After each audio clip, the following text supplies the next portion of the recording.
Assalamualaikum warahmatullahi wabarakatuh. Kami dari Oscar Pala yang ada di Bekasi. Perkenalkan, saya dengan Helen Dwi Putri Rahmani. Saya Agus Pambudi. Kita baru aja melaksanakan Upacara pengibaran bendera merah putih memperingati Hari Kemerdekaan Indonesia yang keberapa ya? 76. Ya. Sekarang kita lagi ada di Bukit Wanapa. Sekarang sih udah selesai upacaranya. Terus sekarang lagi ada perlombaan gitu sih di sini. Lombanya apa aja tuh, Len? Tadi sih udah dilaksanain tuh kayak lomba balap karung, tarik tambang. Terus kayak ada juga acara untuk penanaman pohon ya. Itu sih. Kalau dari kita pribadi sih ya, untuk ini aja sih kayak menumbuhkan jiwa nasionalisme di era milenial kayak sekarang gini. Kan sekarang banyak banget nih anak-anak milenial yang kayak malu banget untuk ngakuin banget pakai baju-baju kayak baju-baju prajurit atau mungkin kebayaan kayak gitu sih. Kayak yang ya udah naik gunung tuh cuman ya yang sesantai-santainya. Kalau kita sih biar kayak momennya dapat aja sih, terus kayak lebih dari hati kita juga ya, kayak gitu sih. Harapan dari saya sih untuk teman-teman yang di rumah, jangan lupa untuk patuhi protokol kesehatan, apalagi sekarang kan masih di zaman-zaman COVID nih. Jangan lupa untuk menggunakan masker, cuci tangan, jaga jarak, dan kurangi mobilitas. Itu aja sih paling. Mungkin dari Helen apa? Harapannya sih semoga kedepannya tuh kalau di masa pandemi ini, walaupun kita kayak ada kegiatan untuk mendaki gunung gitu, tetap tetap protokol tuh harus tetap dijalanin. Terus kayak yang buang sampah sih terutama ya, kadang kita suka lupa kayak gitu. Kebersihan ya lebih tepatnya. Benar kayak gitu. Terus kayak untuk pendaki-pendaki yang mungkin baru mau mulai gitu, kayak ini sih ikutin aja gitu, jangan kayak pakai pakaiannya yang terlalu bebas. Iya, terus kayak safety dulu sih yang penting, karena kan keselamatan yang utama kan. Terus kalau saran aku, kalau untuk aku kan sebagai perempuan ya, kalau misalnya kayak mendaki gitu sih, saran aku kalau mau kemana-mana ataupun tengah malam gitu, minta satu orang untuk temenin gitu. Karena kan sekarang banyak banget nih kasus kayak temenin kemana terus temennya malah nggak ada kayak gitu sih. Kayak lebih mawas diri aja sih di alam kayak gini. Terus sama kayak jaga omongan juga kayak gitu. Jaga attitude ya lebih terutama. Iya benar. Assalamualaikum warahmatullahi wabarakatuh. Halo teman kisah, kembali lagi dengan gue Ilva di channel Kisah Pendaki. Gimana kabar teman kisah yang di rumah? Semoga kalian sehat selalu ya. Oh iya, kali ini videonya beda dari biasanya. Teman kisah selalu lihat di studio. Kali ini gue berada di salah satu gunung di daerah Bogor. Kalian penasaran gue berada di gunung mana?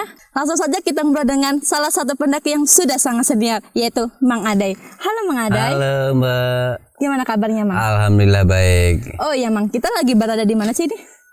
Perkenalkan, saya Adai, salah satu pengelola di pendakian Gunung Kuta. Kita sekarang lagi berada di pendakian Gunung Kuta di daerah Sukamamur Jonggol. Oh iya, untuk Gunung Kuta itu sejak kapan dibuka? Gunung Kuta ini dibuka 2019 bulan Juli tanggal 19.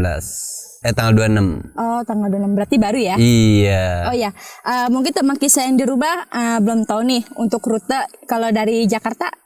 Kita ada 3 rute dari Jakarta, yaitu yang pertama kalau misalnya dari Cibubur bisa lewat Jonggol ke Cilengsi Jonggol, bisa juga lewat Sentul City melalui Janggelen terus ke arah Leuwi Hejo, bisa juga dari Citerep keluar tol belok kiri ke arah Citerep Tajur Sukamamur. Oke, dan untuk simaksinya itu dikenakan biaya berapa? Untuk simaksi sendiri di sini kita kenakan 20.000 per orang, untuk parkir 10.000 per motor. Oke, berarti termasuk murah ya. Iya. Dan untuk fasilitas di Gunung Kuta itu apa aja?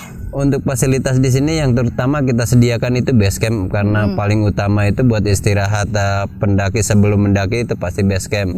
Terus untuk di Bukit Wanapa sendiri kita menyediakan toilet, musola, warung, tempat istirahat, mata air juga. Oh, berarti termasuk lengkap ya. Alhamdulillah. Oh ya, selain campground itu ada rekreasi apa lagi sih?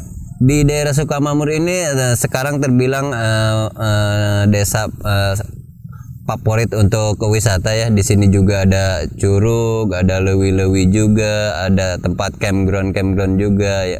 Yang pertama ada curug Lewi Liek, ada curug Mariuk, ada curug Hordeng, ada curug Kembar, dan ada curug-curug yang lainnya. Wow, berarti banyak ya, menarik juga nih Iya. untuk rekreasinya. Oh ya, untuk kapasitas di Bukit Wana Pak. itu minimal dan maksimal berapa ya?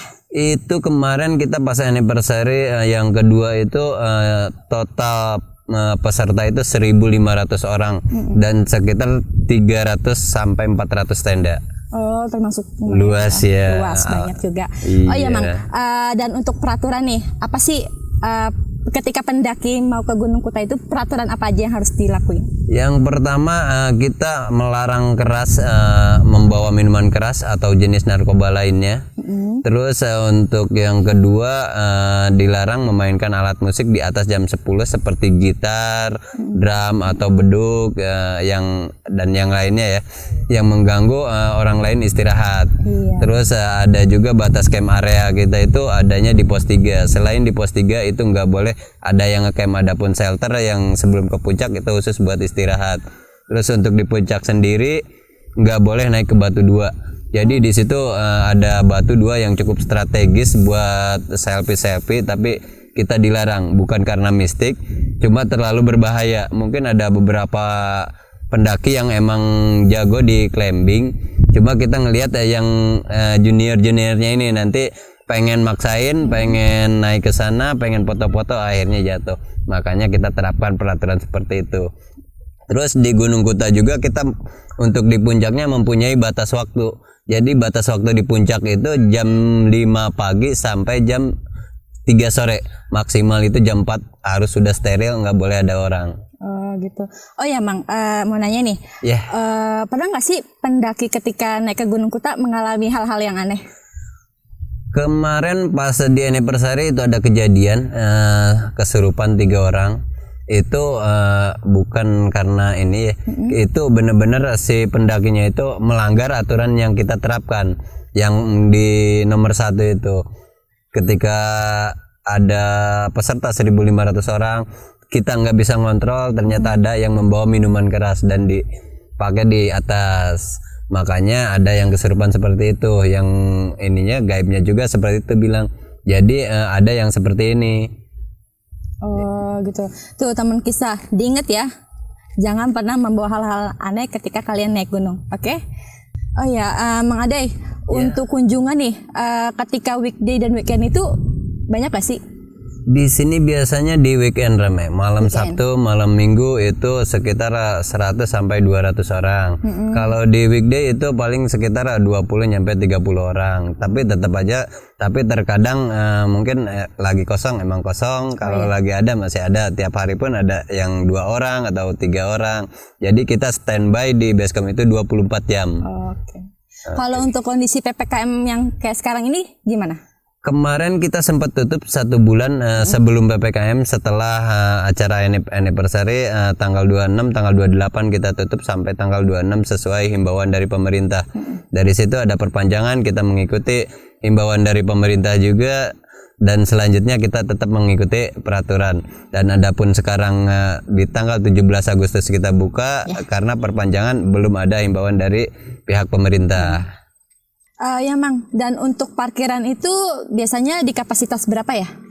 Kalau untuk di acara sendiri seperti anniversary yang pesertanya banyak sampai 1.500 orang, itu di atas motor di atas 500 sampai 600 motor. Kita ada lahan yang memang khusus buat parkir, jadi di lapangan. Kecuali kalau untuk malam minggu yang totalnya hanya 100 sampai 200 orang, kita menggunakan lahan-lahan warga. Jadi lahan-lahan warga itu si hasil dari parkirnya itu dikelola sama yang punya lahan, otomatis masyarakat setempat. Dan kapasitasnya itu bisa menampung sekitar 100 sampai 200 motor dari setiap rumah, karena di sini setiap rumah memiliki lahan parkir. Oke. Mang Adai, untuk teman-teman kisah yang di rumah nih, kalau misalnya dia ingin update tentang Gunung Kuta itu di sosial media mana?